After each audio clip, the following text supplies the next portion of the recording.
Hello student, welcome to my channel basic study note. This is Sandhya Saini. Student, आज जो हमारा topic है वो चैप्टर फर्स्ट है, लेखाशास्त्र का परिचय।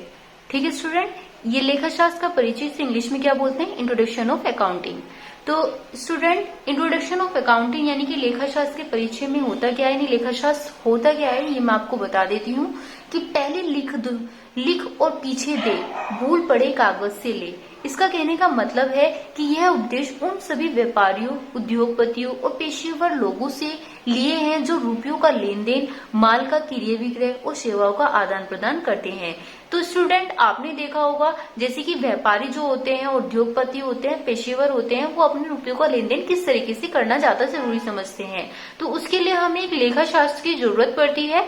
तो हम लेखा शास्त्र कैसे करेंगे, किसी पैसों को रुपये लेन देन से, माल की क्रय विक्रय यानी कि खरीदने से और बेचने से। जब हम इन चीजों को करेंगे तो हमारा लेन देन यानी कि पैसों का बढ़ावा होगा, हमें लाभ और हानि होगी। हम देखेंगे कि हमें कितना प्रॉफिट हुआ है, हमारी कितनी आय हुई है, यानी कि दिन प्रतिदिन कितना बढ़ रहा है। ठीक है, तो व्यापारिक उद्योगपतियों और पेशेवर का जो क्या नाम है प्रॉफिट होता है वो हम देख सकते हैं इस लेखा शास्त्र में। ठीक है स्टूडेंट, चलिए आगे देखते हैं। मनुष्य की स्मरण शक्ति सीमित है। मनुष्य की स्मरण शक्ति सीमित है, यानी स्मरण शक्ति, उसकी याददाश्त जो होती है वो सीमित होती है। कैसे होती है, वह अपने समस्त व्यवहारों यानी एवं लेन देनों को याद नहीं रख सकता। तो वो याद नहीं रख सकता, क्यों नहीं रख सकता, वो इसलिए याद नहीं रख सकता क्योंकि वो जो दिन प्रतिदिन लाभ करता है, यानी कि पूरे साल, महीने, दिन, हफ्ते, यानी जितना भी सप्ताह वगैरह जितने में भी करते हैं, तो वो इतना लंबा रूटीन नहीं याद रख सकता है। तो वो क्या करता है कि वो एक अपने लेन देन लिख करके उसको आगे दिखाता है। तो कैसे दिखाता है, इसी कारण लेखन कला की आवश्यकता अनुभव हुई है। लेखन कला यानी कि लिख करके, ठीक है, उसकी आवश्यकता का अनुभव हुआ। तो प्राचीन काल में उत्पादन में कार्य व्यापार बहुत सीमित तथा छोटे पैमाने पर होता था, जिस कारण संबंधित लेन देनों का साधारण ढंग से पुस्तकों अथवा बहियों में लिख लिया जाता था। यह बही खाता अथवा पुस्तकालन का प्रारंभिक युग था। तो बही खाता और पुस्तकालन का युग आज भी चल रहा है, ये जो मैं आपको बता दूं। क्योंकि क्या करते हैं, कुछ अभी भी कुछ जो ये चल रहा है कि हम अपने इसमें एक रजिस्टर होता है जिसमें हम नोट कर लेते हैं कि हमारा लेन देन जो है वो चल रहा है। पुस्तपालन यानी कि बुक कीपिंग जो कि बुकों से किया जा रहा है। तो अब जो है ये ज्यादा रूटीन में नहीं रहा। क्यों नहीं रहा, वो इसलिए नहीं रहा क्योंकि अब जो हमारा है वर्तमान में जो हमारा कैलकुलेटिंग सिस्टम ज्यादा चल गया है, यानी कि कंप्यूटराइजिंग। तो कंप्यूटर में हम मोस्टली उन चीजों को ऐड कर लेते हैं, यानी कि सेव कर लेते हैं, फोन है उसमें सेव कर लेते हैं। तो बही खाता और पुस्तकालन इतना कम उसमें चलने लगा है। तो इसका रीजन मेन लेखा शास्त्र के परिचय से ही है, जो मैंने अभी आपको बताया है। स्टूडेंट, मैं इसके साथ में मैं आपको कुछ और बता देती हूँ कि जैसे कि ये क्या दे रखा है कि हमारा जो मतलब जैसे जैसे उत्पादन व्यापार में बढ़ता जाएगा तो विशिष्ट श्रम विभाजन का प्रयोग प्रारंभ होता है। तो क्षेत्र में क्या होता है, विविध प्रगति होती है। किसमें होती है, जब हम लेन देन करते हैं तब हमारे क्षेत्र में प्रगति होती है। और लेन देन करने के साथ साथ में हम क्या करते हैं, हमारे ऊपर जितनी ज्यादा लेन देन होते रहेंगे तो हमारे जो लाइफ में, जीवन में तो जटिल समस्याएं आती रहेंगी। और जटिल समस्या कैसी होंगी, व्यापार से रिलेटेड होंगी। यानी व्यापार का विकास क्या करोगे आप, अंतर्राष्ट्रीय स्तर पर पहुंचा दोगे। जितनी ज्यादा आप मेहनत करोगे उतना ज्यादा आप अंतर्राष्ट्रीय स्तर पर पहुंचोगे। ठीक है, तो अंतर्राष्ट्रीय स्तर यानी कि विदेशों तक पहुंच जाओगे। अतः लेन देनों की सुविधाओं के लिए आप क्या करोगे, बैंक में अपने पैसों को जमा करोगे। ठीक है, तो जो बैंक में पैसे जमा करोगे वहां पर भी आप लेन देन ही करोगे। ठीक है, नई मुद्रा प्रणाली का जन्म होगा, यानी जितने ज्यादा पैसे आपका इन्वेस्ट होगा उतना ज्यादा वहां पर क्या होगा, हमारा नई मुद्रा प्रणाली का जन्म होगा। ठीक है स्टूडेंट, आपने ये चीज समझ ली। फिर उसके बाद में क्या होता है कि जो व्यापार होता है, संबंधित लेन देन होते हैं, वो किससे करते हैं, हम लाभ हानि खाते से करते हैं। अब लाभ हानि खाता भी मैं आपको समझा देती हूँ। ये हमारा अकाउंटिंग सिस्टम है जो मैं आप बता रही हूँ कि यहाँ पर हम पहले व्यापार करते हैं। ठीक है, उस व्यापार में हम क्या करते हैं, हम देखते हैं कि हमें कितना लाभ हानि हुआ है और पूरे साल का एक चिट्ठा निकालते हैं। ठीक है। अब व्यापार से हमें क्या कॉन्टेक्ट होता है, मैं आपको बता दूं। सबसे पहले हम क्रय विक्रय करेंगे, किस चीज से करेंगे, पैसों के लेन देन से। फिर साथ ही हम देखेंगे जब हम पैसों का लेन देन करते हैं तो हमें कितना प्रॉफिट होता है और कितनी हानि होती है। अब हमें ये चीज कैसे पता चलेगा कि कितना लाभ होता है और कितनी हानि होती है, तो स्टूडेंट मैं आपको बता दूं।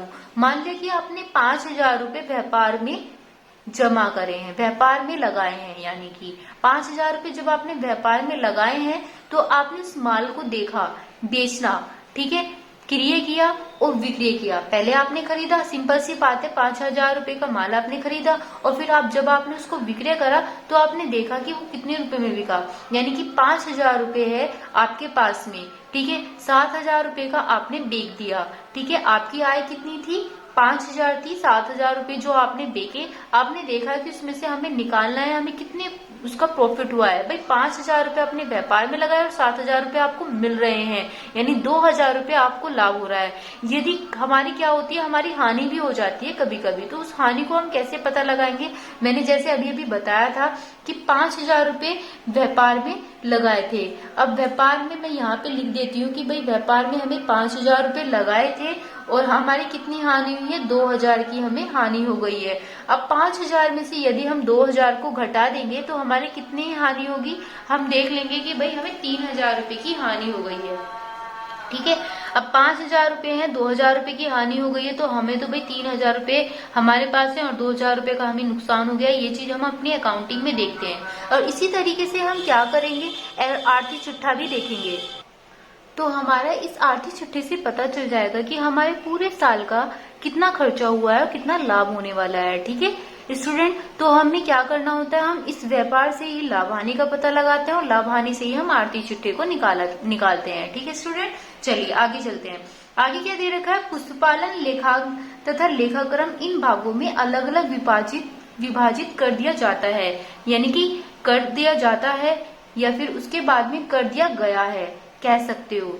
यदि हम पुस्तपालन लेखाक्रम को दोनों अलग अलग भागों में विभाजित करते हैं तो हम देखते हैं, क्या देखते हैं कि हमारा जो लाभ है वो किस तरीके से होने वाला है, ठीक है स्टूडेंट। अब उससे पहले हमें क्या पता चला, जब हमारी ये चीज विभाजित हो जाती है तो मैं आपको बता दूं, अभी आपको लेखाक्रम पुस्तपालन के बारे में बता दिया, ऊपर जितना भी बताया है वो पुस्तपालन के बारे में बताया है। तो लेखाक्रम के बारे में आप थोड़ा सा और जान ले, ठीक है। लेखाक्रम होता क्या है, लेखाक्रम एक ऐसी नई शाखा होती है, नई शाखा को जन्म देती है जो लागत लेखा विधि, जिसे हम लागत लेखा विधि भी कह सकते हैं। आजकल अनेक जो सरकारी होते हैं या फिर अर्ध सरकारी होते हैं, निजी होते हैं। अब ये कैसे पता चलेगा, सरकारी यानी कि गवर्नमेंट और निजी यानी कि प्राइवेट कंपनियां जो होती हैं, औद्योगिक यानी कि जो आपके उद्योग वगैरह खुले हुए होते हैं, वे वित्त यानी कि फाइनेंशियल संबंधी निगम संयुक्त पूंजी के आधार पर जो हमारे ये चीज दे रखी होती है पूंजी के आधार पर ही स्थापित की जाती है। जनता उनकी प्रतिभूतियों का क्रय करके उनमें अपने धन का विनियोग करती है। अतः इन विनियोजकों के हित की रक्षा के लिए इन संस्थाओं को, कंपनियों का हिसाब किताब किसके द्वारा करती है, निरीक्षण करके करती है। और उसके बाद ये क्या करती है, वो एक ऑडिट निकालती है जिससे हमें पता चल जाता है कि हमारा लेखांकन कितना हुआ है, ठीक है स्टूडेंट। तो लेखाक्रम में ये चीजें हमारी दे दी जाती हैं, किसमें, लेखाक्रम में। पुस्तपालन में क्या होता है, पुस्तपालन में अकाउंटिंग, जो कि मैंने अभी आपको बताया था, ठीक है स्टूडेंट। चलिए आगे देखते हैं हमारा क्या दे रखा है। भारत में सन 1949 में इंस्टीट्यूट ऑफ चार्टर्ड अकाउंटेंट्स की स्थापना की गई थी, ठीक है। ये आपको याद करना है। मैं आपको बता दूं कि मैं हैंड टू हैंड ये भी बताती जाऊंगी कि एग्जाम में हमारे ये क्वेश्चन किस तरीके से बनकर आने वाले हैं, ठीक है। अभी अभी जो मैंने आपको ऊपर इंट्रोडक्शन ऑफ अकाउंटिंग बताई है स्टूडेंट, तो ये क्वेश्चन हमारा बन के आ सकता है कि हमारा जो लेखांकन है वो किस तरीके से, लेखा शास्त्र का परिचय दीजिए किस तरीके से देंगे, ठीक है। मनुष्य की स्मरण शक्ति कितने हद तक हो सकती है, वो क्या वो लेन देन कर सकती है, याद रख सकती है या नहीं रख सकती है, ठीक है। इस तरीके के क्वेश्चन हमारे बन के आएंगे। वो ये भी पूछ सकता है कि हमारे अकाउंटिंग में लेन देन किस तरीके से की जाती है, व्यापार से, लाभ हानि खाते से और आर्थिक चिट्ठे से। तो इस तरीके के क्वेश्चन आपके बनकर आएंगे, ठीक है स्टूडेंट। फिर उसके बाद आपसे पूछ भी सकते हैं कि पुस्तपालन और लेखांकन कितने भागों में विभाजित किया जा सकता है, तो 2 ही भागों में कर सकते हैं क्योंकि ये 2 ही पार्ट होते हैं, पुस्तपालन और लेखांकन। फिर आपसे ये भी पूछा जा सकता है कि भारत में सन 1949 में इंस्टीट्यूट, भारत में कब हुआ था, इंस्टीट्यूट ऑफ चार्टर्ड अकाउंटेंट्स की स्थापना कब की गई थी, तो 1949 में, या फिर ये कह सकते हैं 1949 में कौन से अकाउंटेंट की स्थापना की गई थी, तो आप क्या बताएंगे, इंस्टीट्यूट ऑफ चार्टर्ड की। ठीक है, तो इस तरीके के क्वेश्चन बन के आने वाले हैं, तो स्टूडेंट इन्हें ध्यान से समझिएगा क्योंकि इनसे ही आपके क्वेश्चन बनकर आएंगे। चलिए देखते हैं आगे। पुस्तपालन होता क्या है? पुस्तपालन वह विज्ञान एवं कला है जिसके अनुसार किसी व्यक्ति, संस्था अथवा फर्म के लेन देनों का लेखा निश्चित पुस्तकों में तथा निश्चित प्रणाली के नियमानुसार नियमित रूप से किया जाता है। ठीक है स्टूडेंट, ये तो आपने जान लिया कि पुस्तपालन होता क्या है। अब इस पुस्तपालन में मैं आपको बता देती हूँ, अभी मैंने आपको बताया था कि हम लेन देन किससे करते हैं। व्यापार में जब हम लेन देन करते हैं तो हमें लाभ हानि और आर्थिक चिट्ठे का ज्ञात होता है कि हमें लाभ हानि होती है या आर्थिक चिट्ठा हमारा फाइनेंशियल यानी कि लास्ट में वर्ष में कैसे निकल करके आता है, कि वो उसमें पूरे साल में हमें लाभ हो रहा है या हानि हो रही है। ठीक है स्टूडेंट, जब हम निश्चित पुस्तकों में निश्चित प्रणाली पर नियमानुसार इन चीजों को नियमित रूप से किया करते हैं, अगर हमारा नियमित रूप से लाभ होता आ रहा है तो हमें लाभ ही होगा, और हानि होती आ रही है तो हम लास्ट पॉइंट में हमें अपनी पूरी कोशिश जारी करनी चाहिए कि हमें लाभ ही होना चाहिए। ठीक है, अगर हानि हो रही है तो हमारी हानि ही निकल करके आती है। स्टूडेंट अब देखते हैं हम लेखाक्रम। लेखाक्रम क्या होता है? प्रमाणित सार्वजनिक लेखपालों की अमेरिकन संस्था के अनुसार कहा गया है कि लेखाक्रम से आशय, सौदा एवं घटनाओं को जो क्रम से कम आंशिक रूप से वित्तीय प्रवृत्ति की हो, प्रभावपूर्ण विधि और मौलिक रूप से लिखने, वर्गीकृत करने तथा और सारांश बनाने, उनके नियमों को निर्वचन करने की कला को कहते हैं। अब स्टूडेंट ये भी मैं आपको बता देती हूँ कि जो कम से कम आंशिक रूप से वित्तीय प्रवृत्ति की जाती है, यानी कि जो फाइनेंशियल है उसको आप जितना कम प्रवृत्ति में करोगे अपना, यानी कि जितना कम पैसा लगाओगे, ठीक है, तो आप उस कम पैसों से या ज्यादा पैसों से आप क्या देखोगे कि आपके व्यापार में कितना इफेक्ट पड़ रहा है। ठीक है, आपको कितना मौद्रिक होता है आपका धन संपत्ति। ठीक है, यानी कि कितने रुपए पैसे आपको मौद्रिक रूप में मिल रहे हैं, यानी कि लिखने को वर्गीकृत कर रहे हैं। आप जितना ज्यादा लेखाक्रम में जितना ज्यादा लिख रहे हो कि इनकी प्रवृत्ति, लेन देनों की प्रवृत्तियां, उसके सारांश के बारे में लिख रहे हो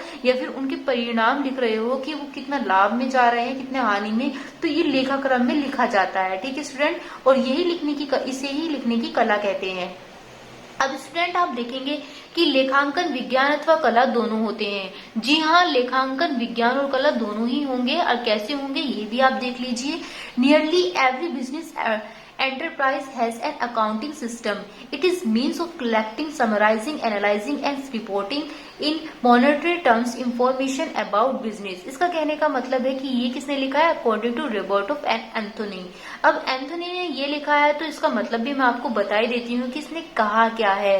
रॉबर्ट एंड एंथोनी के अनुसार लगभग प्रत्येक व्यवसायिक इकाई में एक लेखाविधि पद्धति होती है। लेखाविधि पद्धति व्यवसाय से संबंधित सूचनाओं को मौलिक रूप में एकत्रित करने, सारांश बनाने, विश्लेषण करने व व्याख्या करने तथा व्याख्या करने का साधन होता है। अब ये कैसा साधन है? लगभग प्रत्येक व्यवसाय की इकाई एक लेखाविधि पद्धति होती है जिसे हम लिखते रहते हैं, और उसी लेखाविधि पद्धति के अनुसार एक व्यवसाय की सूचनाएं किसमें दी जाती है? मौलिक रूप में, यानी कि रुपए पैसे से दी जाती है, जिसमें हम पूरा सारांश दिखाएंगे, उसका ऑब्जेक्टिव विश्लेषण दिखाएंगे और उसकी व्याख्या कर भी दिखाएंगे। उस व्याख्या के साथ साथ हम व्याख्या का साधन यानी कि पूरा रूप दिखाएंगे कि हम किस तरीके से कर रहे होते हैं।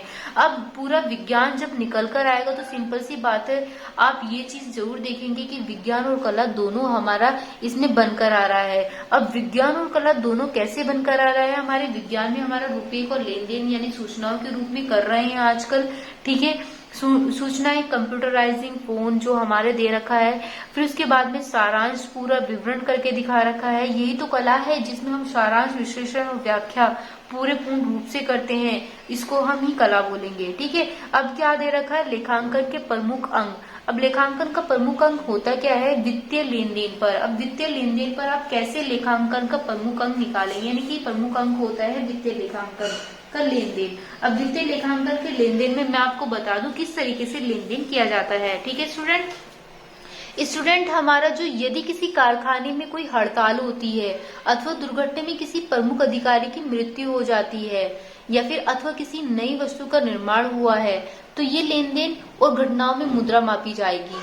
और वित्तीय लेन देन कहलाएगा। इन्हीं लेन देनों का लेखांकन अंतर्गत किया जाएगा। ठीक है स्टूडेंट, ये चीज तो आपने समझ ली किस किस तरीके से लेन देन होगा। भाई जब हमारे किसी कारखाने में कोई हड़ताल हो रही है तब हम लेन देन के बारे में सोचेंगे। अब लेन देन के बारे में मैं आपको बता दूं किस तरीके से सोचेंगे। वित्तीय लेखांकन किस कंडीशन में कर सकते हैं ये तो मैंने आपको बता दिया। लेखांकन केवल वित्तीय लेन देनों की घटनाओं के लेखा किया जाता है, ये घटनाओं से ही संबंधित होता है। ठीक है, यदि कोई भी लेन देन मुद्रा से व्यक्त नहीं किया जाता है तो उसका लेखा पुस्तकों में नहीं किया जाएगा। इतना याद रखना, जिसका भी कोई भी लेन देन मुद्रा में व्यक्त नहीं होता है उसका लेखा हम पुस्तकों में नहीं करते हैं, भले ही वे व्यवसाय से अत्यधिक महत्वपूर्ण है। मुद्रा से तात्पर्य केवल भारत वर्ष में रुपया, अमेरिका में डॉलर, इंग्लैंड में पोलैंड, इन चीजों से किया जाता है। ठीक है स्टूडेंट, आप इस चीज को समझ ही गए होंगे। चलिए आगे देखते हैं लेन देनों का लेखा किस तरीके से करेंगे। आप कैश से करेंगे, ठीक है, आपको दिखाई दे रहा होगा। फिर उसके बाद विक्रय बही से करेंगे, क्रय बही से करेंगे, प्राप्य विपत्र बही से करेंगे और देय विपत्र बही से करेंगे। यानी कि सेल करेंगे, परचेज करेंगे, परचेज रिटर्न करेंगे, सेल रिटर्न करेंगे, बिल रिसीवर और बिल पेबल से करने वाले हैं। ठीक है स्टूडेंट, उसके बाद में आप देखेंगे कि वर्गीकरण करना लेन देनों का तो आप समझ ही गए होंगे ये वाला टॉपिक। अगर थोड़ा सा नहीं है तो मैं थोड़ा सा लेंथी में थोड़ा सा आपको बता देती हूँ कि लेखांकन जो व्यवसायिक लेन देनों और विधिवत नियमानुसार नियमित ढंग से लेखा करने की कला को ही हम क्या कहते हैं, रोजनामचा कहते हैं। और ये कला क्या है हमारी, ये वाली कला हमारी होती है। ठीक है स्टूडेंट, अब देखो वर्गीकरण करना क्या होता है। स्टूडेंट आपको वर्गीकरण करना इस चीज का पता होना चाहिए कि वर्गीकरण हम किस तरीके से करते हैं।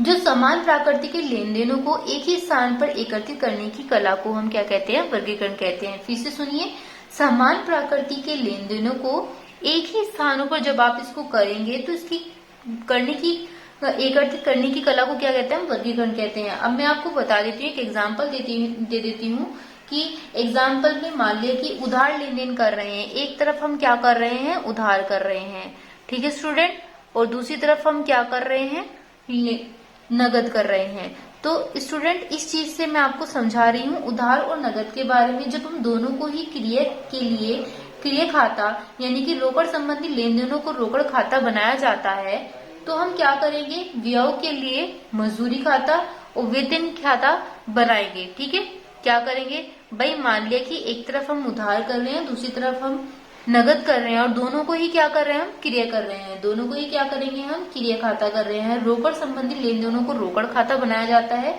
तो इन चीजों को हम क्या करते हैं, उसका वर्गीकरण पूर्ण रूप से दिखाते हैं। ठीक है, मान लिया कि हमने क्रिया किया, तो जब हमने क्रिया किया है तो हम क्या करेंगे, परचेज को डेबिट कर देंगे और उसके बाद कैश को क्रेडिट कर देंगे। ठीक है स्टूडेंट, जो परचेज डेबिट होगा वो हमारा उसमें जमा में हो जाएगा, फिर उसके बाद हम लेन देन करना शुरू करेंगे। संक्षेपण में हमारा क्या होता है, संक्षेपण भी आप समझ लीजिए। वर्गीकृत तथ्यों को विधिवत रूप से लाभप्रद बनाने एवं प्रस्तुत करने की प्रक्रिया को हम क्या कहते हैं, संक्षेपण करते हैं। आया समझ में? चलिए मैं लिख करके बता देती हूँ यहाँ पर क्या है, वर्गीकृत तथ्यों को विधिवत रूप में लाभप्रद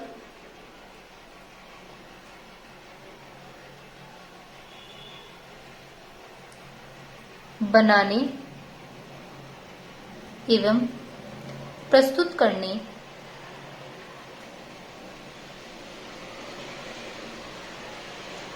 की प्रक्रिया को ही क्या कहा जाता है, संक्षेपण कहा जाता है। ठीक है, इसे क्या कहा जाता है, संक्षेपण। तो स्टूडेंट इस चीज को आप ध्यान रखिए, ये क्वेश्चन बनकर आते हैं हमारे। अब क्वेश्चन मैंने आपको बताया था ऊपर कि क्वेश्चन किस तरीके से बनकर आएंगे। चलिए एक टॉपिक और बता देती हूँ मैं आपको, फिर उसके बाद बताऊंगी कि क्वेश्चन किस तरीके से बन के आएगा। ठीक है, विश्लेषण एवं व्याख्या। विश्लेषण एवं व्याख्या होता क्या है, क्लास टॉपिक रह रहा है हमारा, इसे और ध्यान से देखिए। लेखांकन का उद्देश्य जब हम केवल लेन देन और अभिलेखन वर्गीकरण संक्षेपण में नहीं करते हैं, अभी संक्षेपण मैंने आपको बताया, संक्षेपण में इस चीज को नहीं किया जाएगा।